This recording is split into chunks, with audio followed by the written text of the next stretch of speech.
Impressionismo. Vamos lá. O movimento pós-impressionista já começa por aí, que ele não pode ser considerado um movimento. Meu Deus, como assim? Era movimento? Mas movimento? Não é que ele não é movimento, ele não movimenta, entendeu? Não, piada ruim. O pós-impressionismo é um período de arte que vai marcar a transição do final do período impressionista para o começo das vanguardas europeias. Esse momento na história vai ficar conhecido principalmente pela individualidade dos artistas. A partir do momento que os impressionistas começaram a expor os seus quadros, e Monet começa a ganhar destaque, né? Principalmente Monet, mas os outros também, como Renoir, Degas, Camille Pissarro e diversos outros artistas impressionistas, muitos artistas vão começar a buscar uma nova forma de fazer arte, como uma técnica individualizada, ou um tema super individualizado, uma coisa que só aquele artista tem. Vai ser um momento onde as pessoas vão prezar por essa coisa da individualidade, do artista como um criador, e que pode buscar formas de destaque diferente de só representar aquilo que as outras pessoas já faziam. Nesse momento da história, então, nós vamos ter 4 artistas principais que vão ser a nossa base de estudo aqui do pós-impressionismo para o 8º ano. Esse período de transição foi marcado por diversas experiências artísticas. Todos os artistas que estavam compondo principalmente pinturas na época, não que na escultura, na música, no teatro não tivesse, mas na pintura foi onde mais aconteceu, buscavam então testar novas formas de pintar ou novas formas de representação.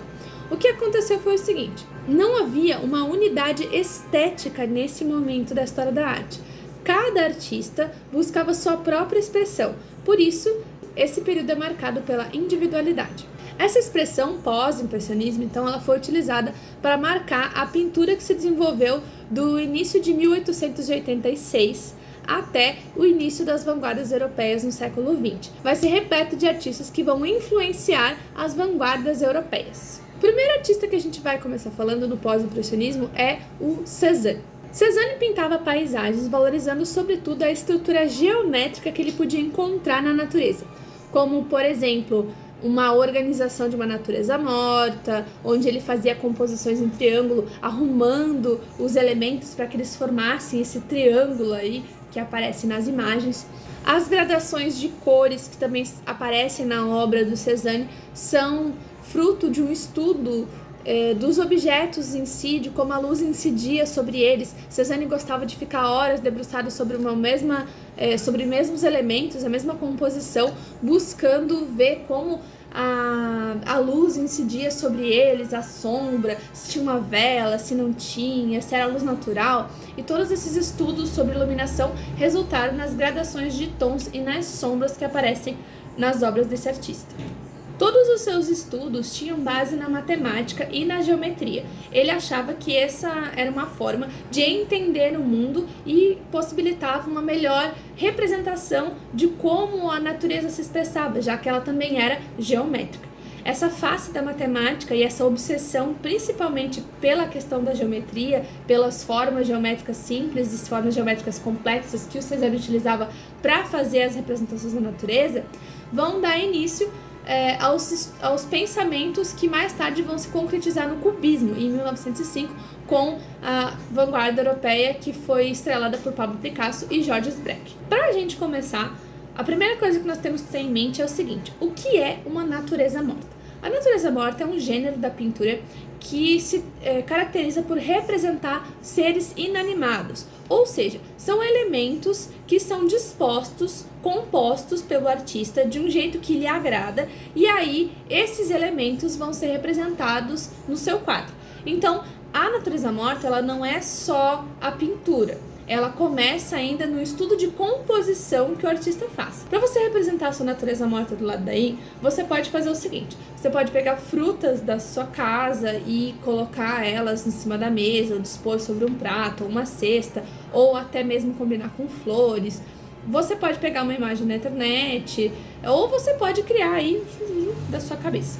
O legal do pós-impressionismo é justamente trabalhar essa questão da composição, de como as coisas se compõem. Então, a gente vai fazer um passo a passo rapidinho de como a gente pode compor uma natureza morta, beleza? E aí você vai começar os seus estudos de natureza morta do lado daí.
この番組はご覧のスポンサーの提供でお送りします。